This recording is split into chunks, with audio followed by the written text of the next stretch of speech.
അപ്പോൾ നമ്മൾ ഇന്നലെ 10നെ കൊണ്ടുള്ള ഗുണ ട്രിക്കാണ് പഠിച്ചത്.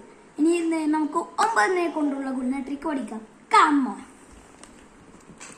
ഇപ്പോൾ നമ്മൾ 7നോട് 9 ഗുണിക്കുക എന്ന് വെച്ചാൽ ഈ 7നോട് 1 കുറക്കണം.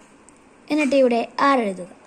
6 എഴുതിയിട്ട് നമുക്ക് ഈ 6നോട് എത്ര കൂട്ടിയാലാണ് 9 കിട്ടുക എന്ന് നോക്കണം. 3 അല്ലേ, അപ്പോൾ നമുക്കിവിടെ 3 എഴുതാം. ഉത്തരം കിട്ടി. അടുത്തത് 8 ഗുണിക്കണം 9. 8ന്ന് 1 കുറക്കുക. എന്നിട്ട് ഇവിടെ 7 എഴുതാം. 7നോട് എത്ര കൂട്ടിയാലാണ് 9 കിട്ടുന്നത് നോക്കാം.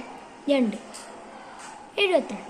അടുത്തത് 20 ഗുണിക്കണം 9. നമ്മളിപ്പോൾ ഗുണിക്കുന്നത് 2 അക്ക സംഖ്യയാണ്. അപ്പോൾ എങ്ങനെ ചെയ്യുക വെച്ചാൽ നമ്മൾ അന്ന് ചെയ്ത അതേ ട്രിക്ക് തന്നെയാണ്. 50 എങ്ങനെയാണെന്ന് വെച്ചാൽ ഒരു 9 29 18.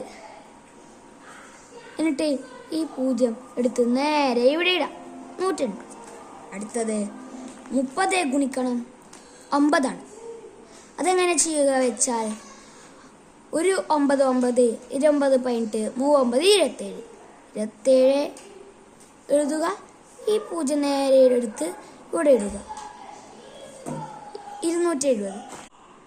ഇന്നത്തെ വീഡിയോ ഇത്രയേ ഉള്ളൂ. നാളെ അടുത്ത വീഡിയോ ആയിട്ടും വരാം. ഇന്നത്തെ വീഡിയോ ഇഷ്ടപ്പെട്ടെങ്കിൽ ലൈക്ക് ചെയ്ത് സപ്പോർട്ട് ചെയ്യണേ.